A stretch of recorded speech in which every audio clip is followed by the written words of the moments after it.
How do you see failure? Do you see it as a stop sign, or do you see it as a stepping stone? Now, none of us like having failures. I'll be honest, I'm just like everyone else. I don't like failing. And in the past, I used to see failure as a stop sign. It meant that I couldn't do the thing that I would like to do. You know, when I wrote that book and it failed, well, that meant I shouldn't be writing. When I had the blog and when I wasn't getting the amount of readers I wanted to get, well, then I should just give up blogging. When I made my first couple of videos and no one watched them, well, that means I shouldn't make the videos.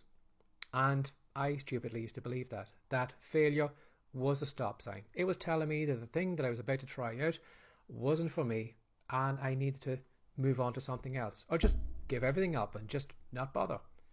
And what I, over time, realized, thankfully, was that failure is a stepping stone. That when you have a failure, what you need to do is look around, see what worked, see what didn't work, and then use that information to make your next action, which is going to be more informed because you've learned something from your last failure. And then you'll probably have another failure up at that point, which you're going to learn something from, which will help you with the next action. So failure is just a stepping stone getting to where you want to get to.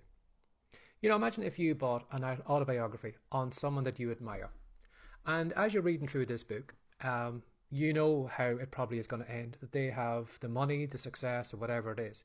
But you're reading through the first couple of chapters and you're just reading about their hard life, their upbringing, poverty, you know, handicaps, whatever they had, and then maybe some of the failures that they had on the way to getting to where they got to.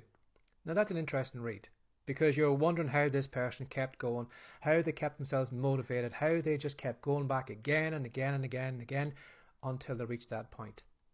Now, can you imagine opening up an autobiography? On chapter 1, this person had a success. Then they had another success. Then they had another success. Then they had another success.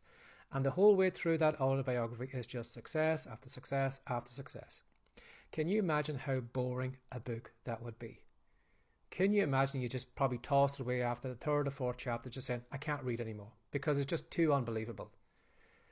So what I'd say to you is that you should treat your failures, the things that you've gone through in your life, as just chapters in your book. And when you look back on your life, looking back at all those failures, looking back at you pushing yourself through those failures to keep taking action, imagine how great an autobiography your life would be of you keep going through those failures to get to where you want to go to. That, you know for a fact, is going to be a far more interesting read than someone who is just successful all the time. So, as I said, it took me a while to learn this, but I'm glad that I did.